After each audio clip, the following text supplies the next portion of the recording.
Hello, my fellow page turners, and welcome back to the channel. I'm Matthew, the man with the hat who reads. And today we are going to be looking through, if I can get a hold of it, this box that was aptly labeled Matthew's Kid Books. So this is my children's book collection that I still have. Pulled this out of the attic. I thought this would be a fun video to do, just kind of go through to show you what I was reading over and over as a kid. So, without further ado, let's just dive right into it. Okay, not what I expected on top. That's okay, here we go. So, when I was a kid, I was clearly a big fan of Shining Time Station. And I remember having all these, because the library had all these.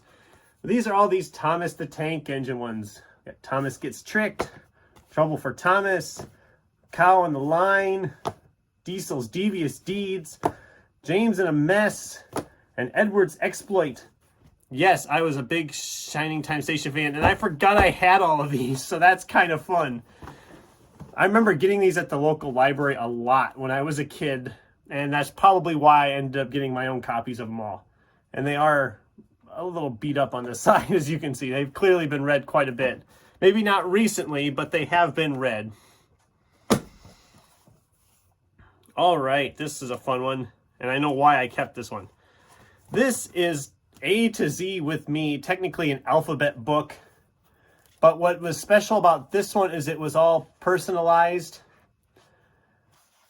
In our town, I think every kid in the class got this. You had to fill out the form like a Mad Libs type form, and then it was personalized for that. And yeah, I mean, it's very simplistic. It's a rhyming book that's personalized a little bit about with your street name, because S is for street, and then it has your street name for it, and so on. So that's one I obviously can't get rid of. I mean, with it being personalized, I kind of have to keep it. But that's okay, because it's a nice little keepsake from my elementary school years. Oh, here we go. Before I was doing Thomas the Tank Engine, I, of course, had the easy-to-read Little Engine That Could. And as I'm holding it up, I'm realizing that the back cover is gone. So this, again, was one I clearly read quite a bit, and oh my gosh. Copyright 1986. Copyright before I was born. Lovely. So I don't even know where I got this anymore, but I clearly enjoyed it for quite a bit of reasons, I guess. So,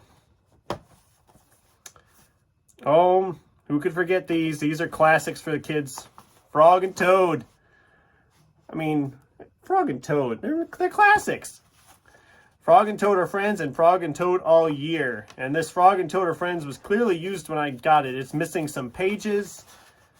It looks like it's been taped up a few times. So that's fun. But Frog and Toad All Year, I can tell, is my own copy, because it's newer. But that first one, of Frog and Toad Are Friends, that's clearly an old book or an old printing. So that's, if it was in better shape, it might actually be worth something. So that's unfortunate, but oh boy. Another series I used to get a lot at the library was a series called Funny Bones, which had a couple of skeleton characters, and this is The Black Cat. It's the only one I have of this series, but I know there was others. I know I enjoyed this series. I'm sure my local library doesn't have any of these anymore, but I mean, the illustrations were always fun. This one, they go sledding and they keep losing limbs. And until they lose the actual dog. I mean, these are fun. If you have little kids at home and can get your hands on these are fun, fairly easy to read books. I mean, it's probably a grade level in here somewhere. Or not. Whatever, these would be really good for like kids that are just getting going on their reading. I think they would really enjoy this series. I'm sure they're still out there somewhere, so. Oh boy, we're getting into Dr. Seuss type era stuff here. Okay, where's my copy? Okay, one of my Dr. Seuss ones isn't here, and that's Fox and Socks, which, if you haven't read Fox and Socks recently, please do so. It's more fun as an adult than it ever was when you were a kid. Because literally, we had a party. I hosted a party last year, and I dug it out. That's why it's probably not in here. And just gave it to a kid who was just out of high school like the previous year. I said, okay, read this out loud to everybody as fast as you can. I haven't laughed so hard. We were all dying because he was stumbling over words that aren't that difficult of words, but it's just, that book is torture and it's hilarious. I mean, seriously, if you're hosting a party with like bookish friends, get a copy and just hand it to some random person there and say, okay, read this out loud as fast as you can for everybody. You will not be disappointed. You will have a blast. But as a Dr. Seuss person, I had a lot because the library always had a bunch of them too. But I had my own copies of The Cat in the Hat. Nice hardcover copy. Actually, this is probably in really good. This is in really good shape, actually. Yeah, Cat in the Hat. And I had Fox and Socks somewhere here. And Yertle the Turtle and Other Stories. This copy's a little bit more beat up. But Dr. Seuss, I have a soft spot for Dr. Seuss. I mean, people hate on Dr. Seuss a little bit. They say how his illustrations are kind of racist and stuff. I'm like, okay, if you're going to worry about that, the books are not new anymore. And also, if you know anything about Dr. Seuss, he was one of the most inclusive people there was. I mean, he didn't let anything like that bother him. And if you're saying he's racist, you clearly don't know.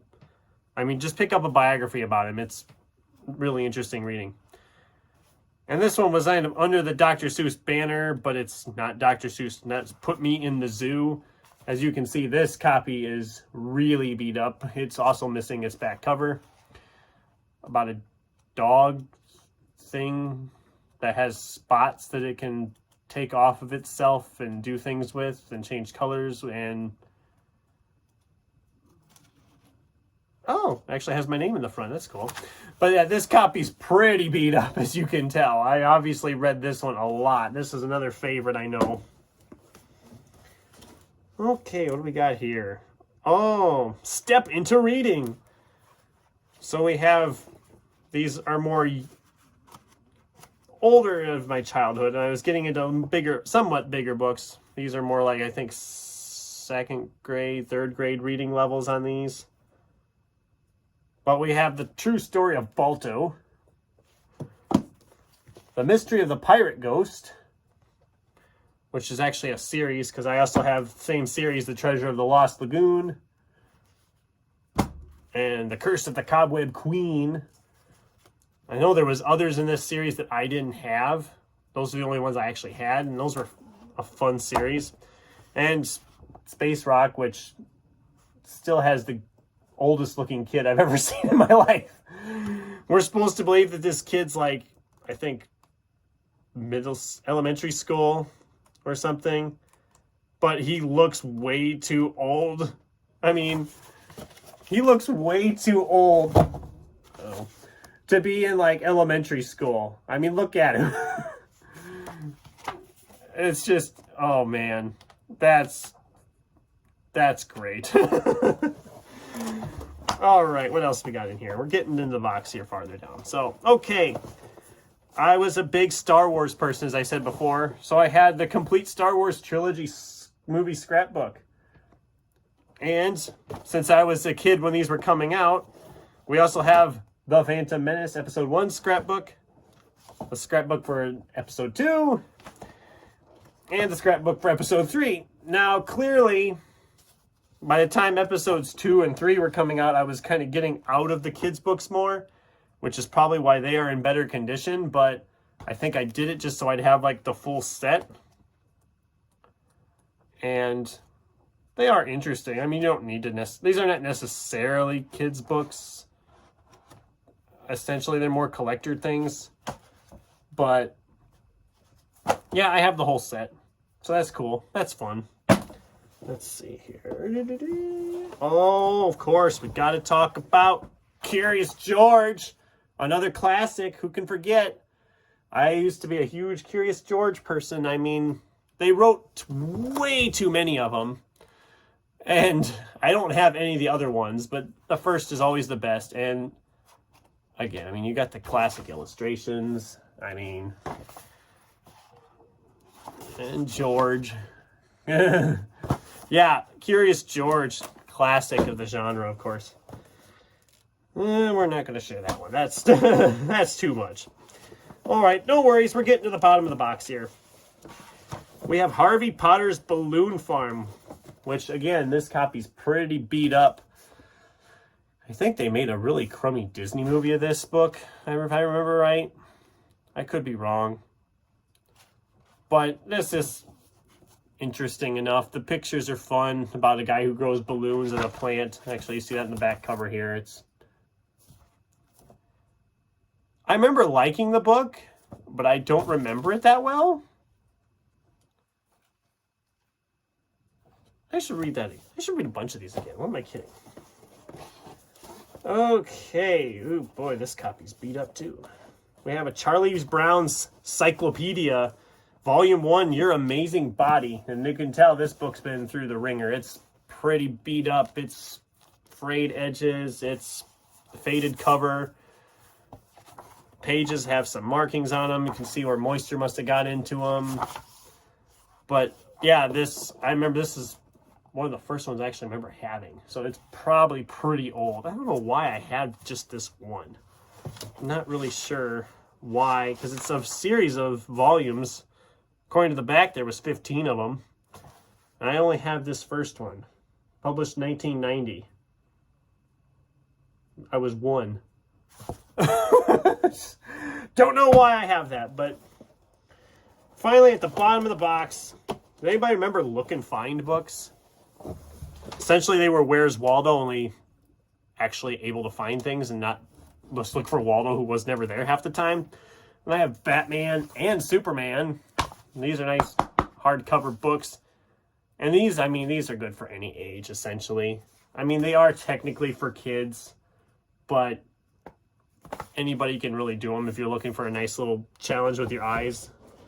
I think they still make Look and Find books, but I think they're made a lot easier now. I don't think they're as difficult as they used to be. So yeah, that was just a little trek down through kids' books that I have and still had for quite a while. I don't know if anybody else has really done a video like this. I just thought it'd be something fun to do and kind of share what I was reading at a younger age. Clearly, there was other books I was reading from the library. I know I had some I got all the time from the library. I know my sister did too. My sister was a big Harold and the Purple Crayon person. I don't get it either, but whatever. So yeah, I just thought it'd be a fun little video to do. Did you read any of these books when you were a kid? What was some of your go-to books that you read over and over when you were a kid? Let me know in the comments down below. Thanks for watching, and until next time, keep turning pages.